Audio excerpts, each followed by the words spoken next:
What's up, geeks and gamers? It's Jeremy coming to you with another video. And today I have a special guest with me, the man, the myth, the legend, the creator of Earthworm Jim, Doug TenNapel. No, it's Doug TenNapel. That's because Josiah covered a story with Doug one time and called him TenNapel, but it's Doug TenNapel. Doug, how are you? We love Josiah. That was a great show too, and I was smiling the whole time he was calling me TenNapel. I was cracking up. I thought he was great. That's good stuff. How are you, sir? I'm so happy. I've never been better. Well, it's a pleasure to have you here. I haven't showed you this yet, but I have Earthworm Jim on my Super Nintendo. I'm an old school gamer. It's a great game. And that's one of the best games you can get on the Nintendo right there. And I think I played it more when I was younger on the Sega Genesis. I feel like the Sega Genesis was a little bit sharper on the graphics, but either way, the game has just it's slightly tighter control because the Genesis has slightly faster hardware on the actual gameplay side. Nintendo's had more pumping through with the number of colors and stuff. Got you. And so, yeah, man. And so it's really, it's a pleasure and an honor to have you here. Somebody that, I've never imagined I'd be interviewing a person that, created a character in a game that I played so much when I was a kid. So we're going to talk about a lot of different things. Well, it's just weird. I made you a game and you played it, but I watched your show. So without even knowing each other, that's awesome. We're consuming each other. How's that? That is cool. So we're going to talk about a lot of things that I cover here on this channel, a lot of the SJW nonsense going on in the industry. You have a really big project that you're working on that we're definitely going to plug. So everybody settle in, get ready for a great discussion. So the big thing, obviously, that the entertainment industry is overrun with now is a lot of this SJW nonsense that is pushing storytelling to the side and putting the agenda to the forefront. You, as someone that's been in the video game industry for so long, how have you seen that? How soon did you start seeing the pieces start to, creep into the business? Since I've worked in video games since '91, there were always leftists, normal Democrats, normal liberals all around us. It really wasn't until, I would say, much later in the internet age, probably the early to mid 2000s, that the hard left started becoming the SJW and acting like SJWs, where they were really focused on boycotts and really focused on the politics of personal destruction, like just going after someone personally and trying to just grind them into the ground and take away their job.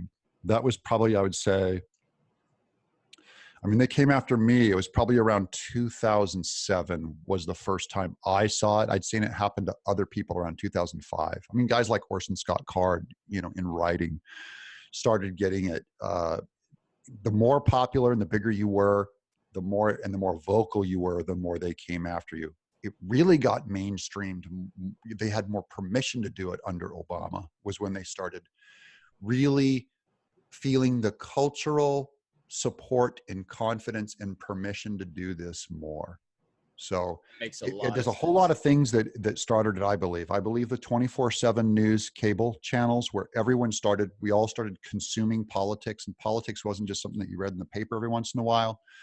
It was something that you watched all day and night. And with that level of saturation, I think we all got politicized, because I'm a hard right, politicized up the yay.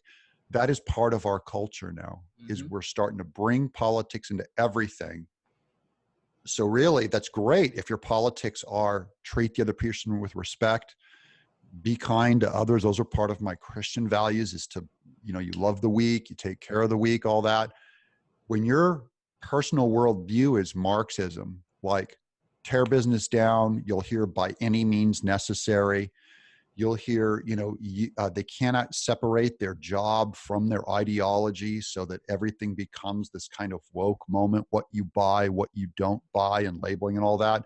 When those politics become what you start doing 24/7, it creates SJW-ness. And I believe that's what we're seeing now in society. Is I think we've reached a tipping point where everyone's going, holy crap, what is going on? And that is what got Trump elected. Absolutely. Middle started seeing, like, I'm not into that. And now you'll see it with Brexit in the UK. They're seeing it. Australia just elected a conservative over their flaming leftists. So it's a worldwide conservatives starting to wake up and start fighting back. Well, yeah, I mean, I totally agree with what you're saying there, because, and we're not going to try to turn this into a political show, but we're talking about how the politics of the far left have creeped into our entertainment industry, and it's a very necessary discussion to have. Absolutely, it is the cause. Right. And I do not identify as a conservative or a liberal. I'm straight down the middle. I've supported candidates from both parties. I've said many times I supported Obama like an idiot, but I did.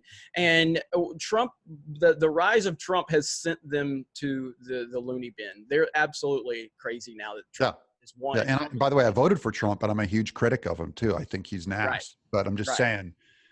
So we have very strange bedfellows. Most arrogant human being has ever lived. It's even going to be worse. But we're finding allies, even with people who have voted for Obama and people who have voted for the other side, and people of all different values are seeing that you just don't take away a man's career, or you don't hang a guy for one leering, look in an office or something, Yeah, I mean, it's like the video I made yesterday where I was talking about a lot of YouTubers need to come together. And I even talked about how there's YouTubers that are making videos about me, calling me racist and sexist. And I'm like, it's lies and it's slander, but you know what? They have an audience. I support their right to spew their nonsense. I don't think they should be platformed. Now, if they start talking about threats against me, that's a whole different level. But I'm tired of people trying to silence people over opinions. It's like we have to start being more tolerant of opposing opinions. I am very tolerant of opposing opinions, which if you look at my team of Geeks and Gamers, I mean, the majority of my team disagrees with me on politics, on social issues, and my opinions in general. And that's the way I like it, because it keeps me honest and it keeps me to have to, stay on my toes and explain myself and stay honest to myself about what I believe in. And my team challenges me on that. And I feel like there's so many people that want to be in these echo chambers now. And like with video games and even like movies right now, and how we see so many politics are finding their way into these video games. I feel like these companies are surrounding themselves with nothing but people that agree with them. So there's nobody to keep them in check. There's nobody that wants to keep them honest. Were you ever at a point where you felt like the entire industry was kind of like did you feel that there were people within the industry that wanted to stand with you and by you and have those same opinions, but felt completely intimidated to speak up? Always, every day. That's what I got all the time, is I knew that my people were there, but they weren't vocal. Right. So, and even today I got them. They're in every cubicle, in every video game company. They're quiet and they're afraid. They don't want to lose their jobs. They're not cowards for being afraid either. They have a justifiable, they want to pay their rent. So yeah, there's tons of us out there. That was the big difference with Comicsgate last year and what Trump brought in, and what's happening with your YouTube channel and people talking about it now, is now there's guys on our side coming out swinging, telling the truth. That's really what this is this is like a sound the siren campaign. That's all it is. We're not hurting anybody. We don't ever advocate hurting anybody. We're just saying, we've had enough and it's time to talk back. So the guys in the cubicle who used to be quiet, now they actually have some cultural coverage from normal people to be able to freely speak a little bit more. They'll still flat out get fired. They'll find a way to run you through HR and get rid of you. At your game, I have guys in mainstream EA gaming companies right now who call me in secret and say, I'm terrified. I had to hear this said about my religion and my values and my president all day. I couldn't say a thing because I know I'd get fired. Yep. And yeah, you're right. They're not coward. I mean, I for the longest, as the creator of Geeks and Gamers, the owner of geeksandgamers.com, never wanted to be vocal about being a Trump supporter because of the way they weaponize your political opinions. And I finally was like, you know what? I'm not going to allow them to weaponize my political opinions, because that's not right. That's not right. And by staying silent, I'm letting them win. But that's not, I had the luxury of running my own business at that point. So I controlled everything that happened. I understand when you're at a company and you work for another employer, you have to you have to just walk the line. You have to do exactly what you say, or your Yeah. family isn't going to be eating next week. And that's Yeah. a terrible And situation. in my case also, I often lead companies. So they're not just after me, they go after my crew. And I've got crew members, they're gay, they're trans, they're hard leftists, and they go after them and say, what are you doing there? Yep. Or they try to get my whole project canned, boycotted, and removed from the industry. That's their goal. And their goal is always to divide me from people to my left. They're trying to break us up and make them march to that value of, you can't sit with Doug, you can't be seen with Doug, you can't even take Doug's money for a job when he's providing you an opportunity. You can't do that. Yep. And some of them fall right in and say, I can't do it. And I go, You are, allow them. You're preaching, because I've been through it. I've been through it with Geeks, and my team that, you know, I don't feel it's necessary to take the gay members from my team and the non-Christians and all, and the non-Republicans, and just prance them out and go, hey, look, I have a gay person. Like, that's exactly it. That's such a treating them like circus animals is what I don't use them as shields. And so I'm quiet about it. No one knows. And I don't do that. And but so the far left wants to use them and weaponize them again. And it's just like, you know, it's so frustrating, but I feel you on that. Now, I have to ask you from a fanboy perspective. We got to talk about Earthworm Jim and Jurassic Park. All right. So Jurassic Park on the Genesis. I didn't even know you worked on this game, and I loved this game back in the day. Now, so talk to me about the creation of Earthworm Jim, and then talk to me about how you got involved with Jurassic Park. Sure. Well, I'll do Jurassic Park first, if you don't mind, because that came first. Yeah. So Jurassic Park I was working at a video game company maybe for 6 months. And that's back when, like, every couple of months they were doubling your salary to keep you on, because this was in the early 90s, when all through San Diego, Orange County, LA, video game companies were popping up, putting together little 4 to 8 man crews and doing Genesis and Super Nintendo games, and they couldn't get enough teams together. So if you had a pulse, they'd hire you. So I had a pulse. So they hired me to be an animator. Within a couple of months, I became an animation lead, and our company was a favorite of Sega. This was Blue Sky Software in San Diego. They gave us the Jurassic Park game, and my boss picked me, saying, what would be your ideas for this game? And I go, well, I want to get, you know, I love dinosaurs, and I already knew all the dinosaur anatomy, and I was already a big fan of the book. I was a fan of Steven Spielberg's. They put me on that game, and one of the first things they did to us was I got to go to the set of Jurassic Park and see Mr. Steven Spielberg direct the scene. Wow. I got to talk to his storyboard artist, and I got to see the storyboards for the movie on an art table. Now, at this point in time, I mean, so this is before the first film came out. I remember when that movie came out, it was the biggest thing ever. But at that point in time, was the buzz there for this to be like, this is going to be the biggest film of all time? No, not at all. I believe that the book started selling more when word got out, but there just wasn't social media back then in a way where word got out like that. You'd have to hear about it on a mainstream, one of the major networks like Entertainment Tonight. You know, some junk TV show would give you a little glimpse of a press photo or something. Mm-hmm. But I also got to go visit Phil Tippett's studio in San Francisco, who did all of the stop motion animation that he was testing for Jurassic Park. And I was there on the day he got the project pulled from him, and they went to ILM with it. And but he was my hero. Did the Tauntaun animation in Empire Strikes Back, and the AT-ATs, did the checkerboard thing in Star Wars, just RoboCop, did one of the greatest puppet animators of all time. And I'm going there to see my hero, and he just lost the job. He took this raptor puppet, this stop motion puppet. It was just huge. And he threw it across the room. And I just said, can we rent that and shoot the animation for our game and digitize it and put it into the cartridge? And he said, yeah, whatever, work it out with my lawyer. And we called the lawyer. We had to take out a $75,000 insurance policy on it. And I got to use an actual Phil Tippett quality puppet.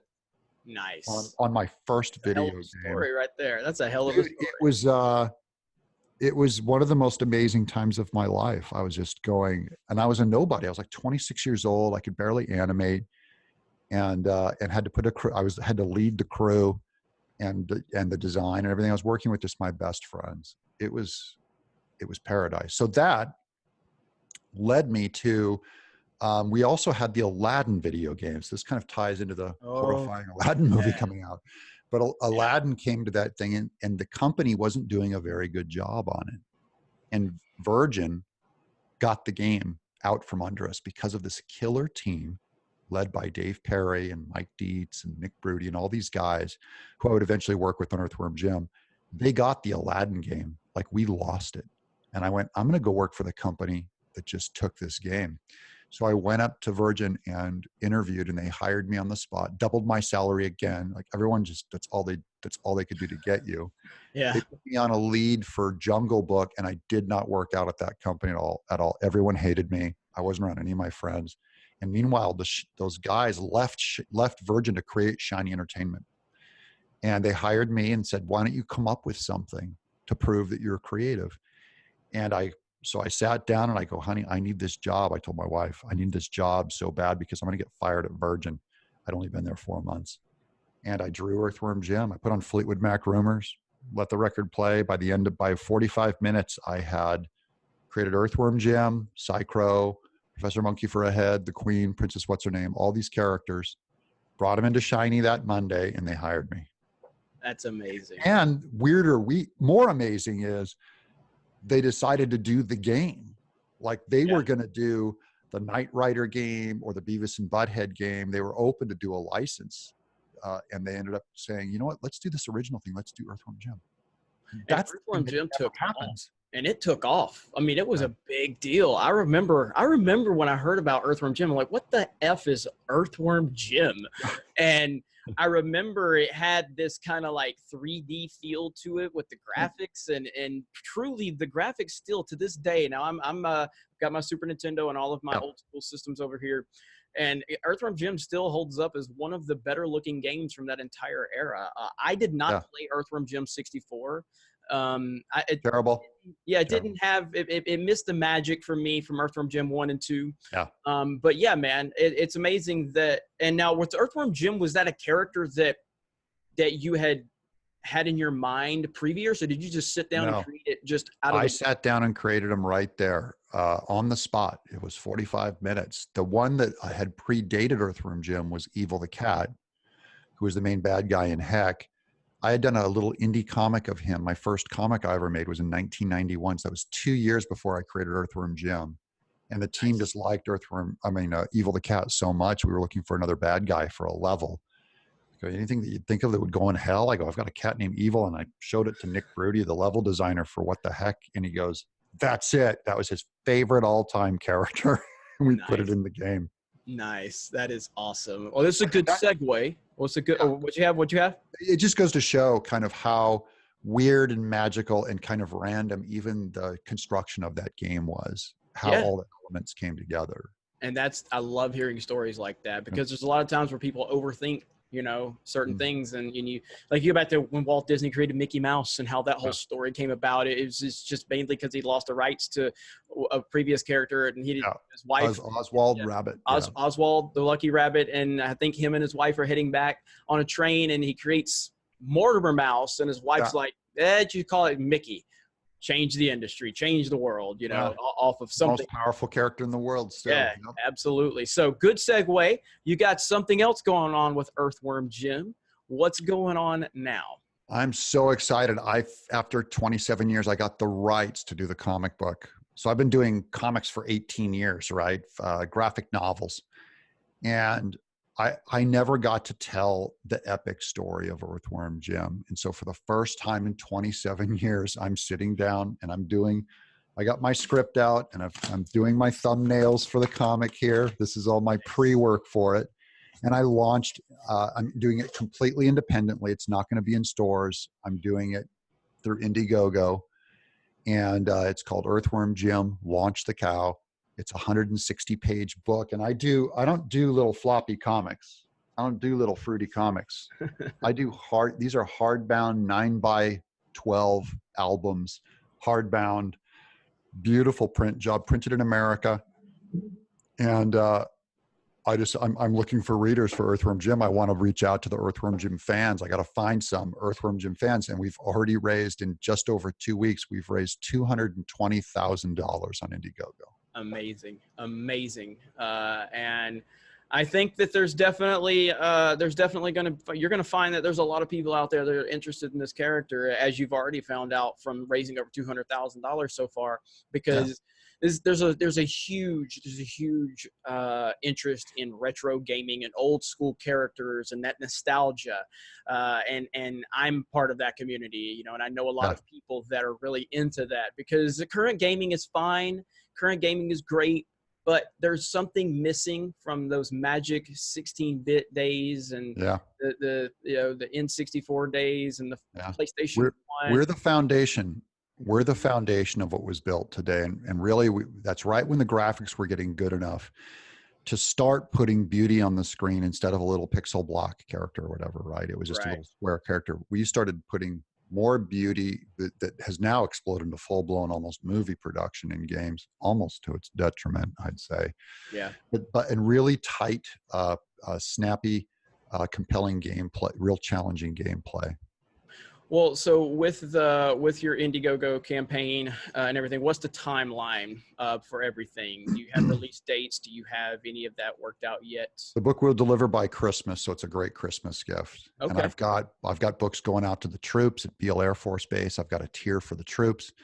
I've got a tier where I'm doing the making of book, which is going to be, so it's 2 books. It's Earthworm Jim the comic. The making of is going to be another huge hardbound book. Let me get you something real quick. Okay.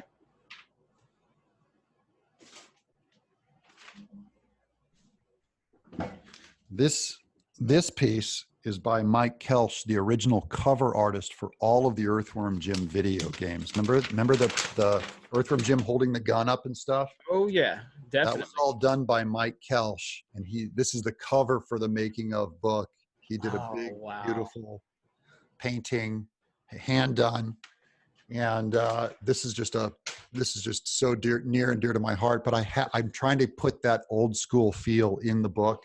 But this is really the first time where you can learn like who Earthworm Jim is, why does the suit exist, what's on the inside. In the first book, he goes inside his own suit and shows you the inner workings, and how does the pocket, that has this kind of internal, goes into another dimension where you can carry the rocket in there and stuff. It goes into a lot of the why. All the big characters are in there. Princess What's-Her-Name, Peter Puppy, Snot, Psychro's in it, Evil the cat. It's a dream come true. It's pretty great. That's pretty great. The universe is looking good to me today. I heard that. Now, and moving forward with your knowledge of the industry and your experience in the industry, Sure. I mean, you see what's going on right now with all the nonsense. Do you think that we're going to get to a point where we get beyond this far left ideology that's continuing to bog down our entertainment industry and our video games and movies? Man, I don't know.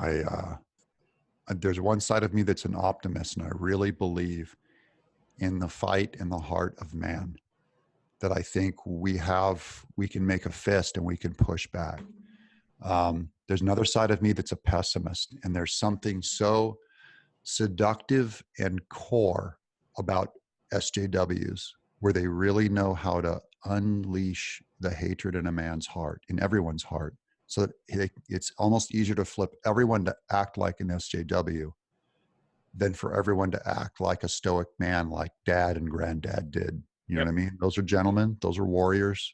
Those are stoics. Those are serious people who walk the walk, even when it costs them something, right? Like we don't do the virtue signal and the hold up the shields of our crew, because that would be what they would do.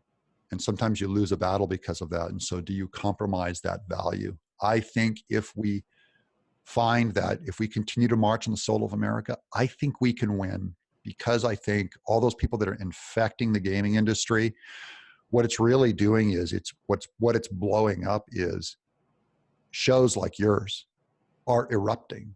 And I see game companies erupting, and they will succeed in a way that the ones that march those politics into every entertainment and academia, I believe it will, over a long period of time, crumble. but we have to be patient because it takes time for this stuff to work itself out and truly cave in. That's very true. You know, I talked about this a little bit on my channel recently where, you know, I'm a big sports fan. So I followed ESPN for as long as I've been playing video games, and I've always loved SportsCenter and ESPN. And in recent years, I just, ESPN became unwatchable for me. Yep. Politics. It's even in sports. Yeah, it's even in sports. And the ratings have just fallen off a cliff for ESPN in the last few years. And now their new president has come in and he's acknowledging it. And he's like, people don't want politics in their sports, and our numbers are showing it. I'm like, oh my God, somebody in the entertainment company that works for Disney is smart enough to realize that people don't want this. That gives me hope, because a year or 2 years ago, you could have never convinced me that ESPN would have a president to make a statement like that. I would have like, ESPN's gone. It's done. And so when I see stuff like that, I'm like, I have hope. I have hope that if we continue to see things like Cobra Kai, I don't know if you've seen Cobra Kai. Yeah, I love it. Yeah. Fantastic. And it's not about politics. It's about honoring the mythology of what came before it and trying to build for what comes after it. And it's like, what a great idea. Yeah. You know? And Jeremy, the ratings that your shows get, that YouTube gets, the Super Bowl would die to have those numbers. Yeah. So really the audience is moving on to where their people are. There's more power now put in the hands of the average person, as far as all of us doing our own shows. I have a show, Doug TenNapel, on YouTube. There's more. I'm going to be putting links all throughout the show. My people. There's more of us coming up, and just so fine. They won the day for a period, but then they get kind of set aside. The biggest encouraging thing to me that was the surprise, and just think about it for a second. We all thought we lost under Obama, and then Trump won. A-hole like Trump won. How did that happen? It's because America they're still fighting. So it's not time to be discouraged and go, oh, they win. They're actually just a tiny percentage, very tiny little core of hateful people who went for a power center, which is part of their values. They always go for power centers to take them over. So education, Hollywood, journalism. If it's a power center, video games are hot. They want to get into video games and take it over. But just wait it out. It'll collapse, because they go against market principles all the time. They'll at least starve, even if they succeed for a while. And some of us will get fired. Some of us will go to jail. The human experience, the truth is a difficult thing to manipulate. It's a bitch. The truth is a bitch. It does not move. Yep, that's very accurate. And I'm really appreciative for all the perspective you've brought. I think we should talk more. I think we should do this more often, and not just do like a one-off. We should do, a couple of more. Do a live I'm show. a huge fan of your show, so I'll be watching whether you have me on or not, but I would love to come back on and jaw all day about this stuff. Because we definitely, I would love to dig more into just the gaming side of the business side of the industry. Your perspective of what you've seen, especially with a lot of the old school stuff that you've seen, because that stuff fascinates me. I'm obviously a huge Nintendo fan. I don't know, have you ever worked with Nintendo directly? Yeah. We did Armacrog for the Wii U, and of course I own a Switch now. I just bought Octageddon. I'm friends with Rich Warner, who did that. The Plants That's what's playing right there. I got my Switch playing right there with the Horizon Chase Turbo, and I had to make sure it was still on because I couldn't see here. But that's like that takes me back to like Rad Racer days, all the old school title. Horizon. If you're an old school racing game fan, you will love that game. It's so Yeah, we'll get together and talk games anytime. If you want me to get a game too, just let me know what you want to do commentary on. I'll burn the hell out of it on. I'll blow it away on my Switch, and we'll do some games critique. Right on, man. Right on. Well, Doug, one last time, I want you to plug what you have going on with your Indiegogo and anything else you want to plug really quick. I love it.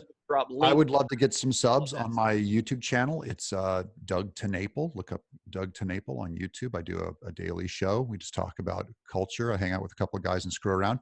And I'd love to have you guys come in and check out the Earthworm. Put in Earthworm Jim and Indiegogo and take a look at the comic. These are brilliant. These are for the super fans. It's my love letter to the super fans. I'd love to have you guys as readers. That's Awesome. Well, Doug, it was a pleasure meeting you for the first time, talking with you, and just getting some of that behind the scenes stuff going on with the. I know you better than you know me, buddy. I've seen you so, man. I'm in your head. I know your wheelhouse. Well, everyone, this has been our interview with the great, legendary creator of Earthworm Jim, Doug TenNapel. Make sure you check the description. We're going to have links to everything from his YouTube channel to his Indiegogo campaign.